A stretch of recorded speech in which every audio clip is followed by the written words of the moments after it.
anak-anak, apa kabar? Semoga kalian dalam keadaan sehat dan tetap semangat untuk belajar. Kali ini kita masuk ke pelajaran Bahasa Indonesia 3.1, menelaah unsur buku fiksi dan non-fiksi. Sudah siap?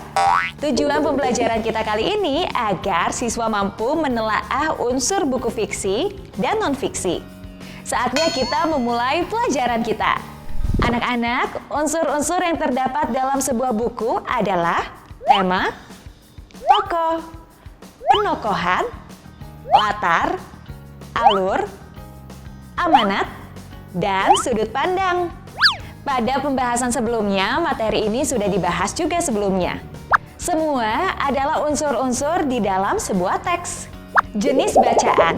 Yang pertama, fiksi. Merupakan cerita rekaan atau hayalan, cerita yang tidak berdasarkan kisah nyata. Berikutnya non-fiksi, merupakan cerita yang berdasarkan kenyataan atau kisah nyata tanpa rekaan. Kita dapat membandingkan teks fiksi dan non-fiksi. Ini dia, teks fiksi dan non-fiksi. Unsur teks yaitu bentuk teks. Teks fiksi bentuknya narasi, sedangkan teks non-fiksi pada umumnya argumentasi, laporan, dan eksposisi. Berikutnya, unsur bahasa. Teks fiksi tidak terikat pada peraturan bahasa Indonesia yang baku, sedangkan non-fiksi terikat pada peraturan dan kaidah bahasa Indonesia yang baku. Yang ketiga, manfaat atau fungsi teks. Teks fiksi, hiburan, dan inspirasi semata. Sedangkan teks non-fiksi menambah wawasan dan pengetahuan. Berikutnya yang keempat, perolehan data. Teks fiksi, imajinasi, atau berasal dari inspirasi penulis. Sedangkan teks non-fiksi, penelitian, pengamatan, atau eksperimen ilmiah. Berikutnya, amanat. Teks fiksi dapat dijadikan inspirasi di dalam kehidupan nyata, sedangkan teks non-fiksi, informasi yang bertujuan untuk mencerdaskan dan menambah pengetahuan. Anak-anak, peta konsep dapat disusun dengan contoh berikut ini ya. Peta konsep. Dalam menyusun sebuah peta konsep ada beberapa tahap yang harus dilalui sebagai berikut. 1. Memeriksa, yaitu membaca dengan teliti dan memeriksa isi tulisan untuk lebih dapat memahami konteks dan topik pembahasan. Yang kedua, menyusun daftar pertanyaan dengan tujuan dapat lebih memahami isi bacaan.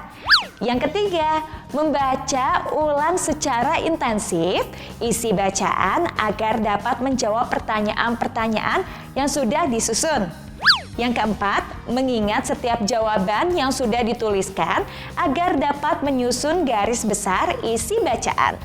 Yang kelima, memeriksa dari awal semua informasi yang sudah dituliskan dalam peta pikiran atau sinopsis bacaan. Anak-anak, ini dia peta konsep manfaat membaca. Buku merupakan jendela dunia. Kebiasaan atau hobi membaca mendapatkan manfaat yang sangat luar biasa karena hobi yang positif, menambah kecerdasan, menambah wawasan, memberikan inspirasi, serta memberikan dampak baik bagi hubungan sosial. Anak-anak, penjelasan mengenai unsur intrinsik sebuah buku atau teks dapat dijabarkan sebagai berikut. Ini dia unsur-unsur intrinsik buku, yaitu tema, merupakan topik utama yang diangkat di dalam sebuah buku. Contoh tema buku fiksi, petualangan, kisah percintaan, cerita ajaib negeri dongeng, dan masih banyak lagi cerita imajiner lainnya. Contoh tema buku non-fiksi, kisah sebuah pengalaman hidup, biografi, kisah inspirasi, dan ilmu pengetahuan, dan lain-lain. Tokoh merupakan orang atau pelaku yang berada dalam cerita atau dapat berupa tokoh yang diceritakan di dalam buku. Berikutnya, latar merupakan tempat yang sudah digambarkan di dalam cerita, waktu yang sudah ditetapkan dalam cerita, dan suasana yang diekspresikan di dalam cerita. Berikutnya, alur merupakan jalan cerita yang dituliskan oleh penulis di dalam buku. Alur terbagi menjadi 3 bagian, yaitu alur maju, alur mundur, dan alur campuran. Contohnya, penulis bercerita secara urut jalan hidup seorang tokoh dimulai dari ketika tokoh tersebut lahir, remaja, dewasa, hingga tokoh tersebut menjadi tua. Inilah yang disebut dengan alur maju. Amanat merupakan tujuan penulisan yang ingin disampaikan kepada pembaca melalui sebuah cerita. Terkadang pembaca haruslah jeli dalam menemukan amanat yang tersirat di dalam sebuah buku. Berikutnya, sudut pandang merupakan sebuah cara seorang penulis memposisikan dirinya ketika menuliskan sebuah cerita. Sudut pandang terbagi dua, yaitu sudut pandang orang pertama adalah menempatkan penulis ikut serta dalam cerita tersebut. Sedangkan sudut pandang orang kedua adalah menempatkan penulis di luar cerita. Anak-anak, simaklah sinopsis cerita berikut ini. Sinopsis novel Laskar Pelangi. Sinopsis judul Laskar Pelangi. Pengarang Andrea Hirata. Penerbit Bintang Pusaka. Tahun terbit 2005. Cetakan Jakarta 2005. Edisi ke-1. Tebal buku 529 halaman. Genre fiksi.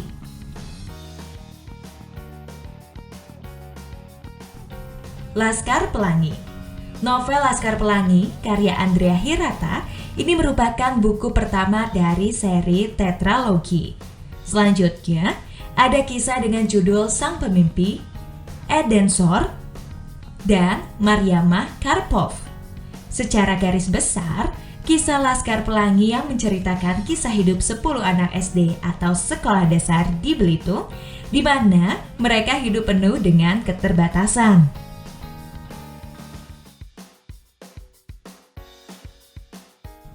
10 anak yang menjadi tokoh adalah Ikal, Lintang, Sahara, Mahar, Akyong, Syahdan, Kucai, Borek, Trapani, dan Harun. Cerita berlatar di desa Gantung, Belitung Timur. Bermula saat sekolah Muhammadiyah terancam akan dibubarkan jika jumlah murid tidak sampai 10 orang.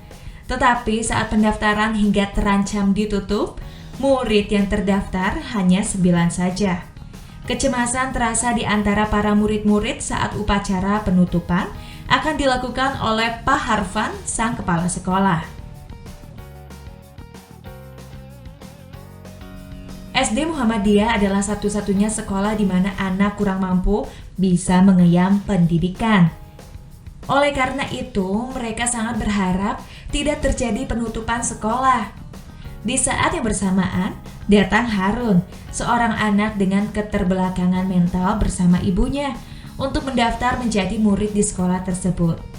Harun secara langsung telah menyelamatkan sekolah tersebut dari ancaman penutupan oleh Depdikbud Sumatera Selatan.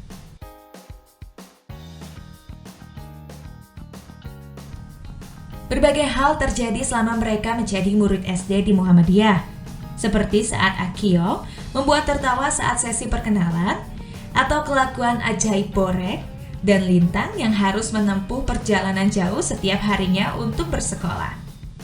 Ke-10 anak tersebut sepakat menamai diri mereka Laskar Pelangi yang diberikan oleh Bu Muslimah, guru mereka. Laskar Pelangi dipilih karena mereka sangat suka dengan pelangi, dan banyak kejadian baik, buruk yang sudah mereka lalui bersama di kelas yang tidak akan bisa dilupakan.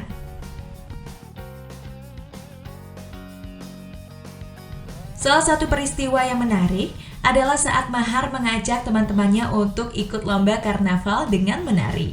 Tetapi sayangnya, tarian yang mereka lakukan justru terlihat seperti orang kesurupan. Hal itu diakibatkan kalung yang mereka pakai berasal dari buah langka yang jika tersentuh bisa membuat tubuh gatal-gatal. Tetapi berkat itu, mereka menjadi pemenang dalam lomba karnaval. Lintang adalah murid terpandai di kelas. Itu dibuktikan saat dirinya beserta Sahara dan Ikal ikut lomba cerdas cermat. dan berhasil mengalahkan murid-murid dari SD yang sangat terkenal. Semangat Lintang untuk bersekolah patut diacungi jempol dirinya mengarungi perjalanan sepanjang 80 km setiap harinya hanya untuk bersekolah. Namun suatu waktu Lintang tidak lagi datang ke sekolah. Alasannya karena ayah Lintang meninggal.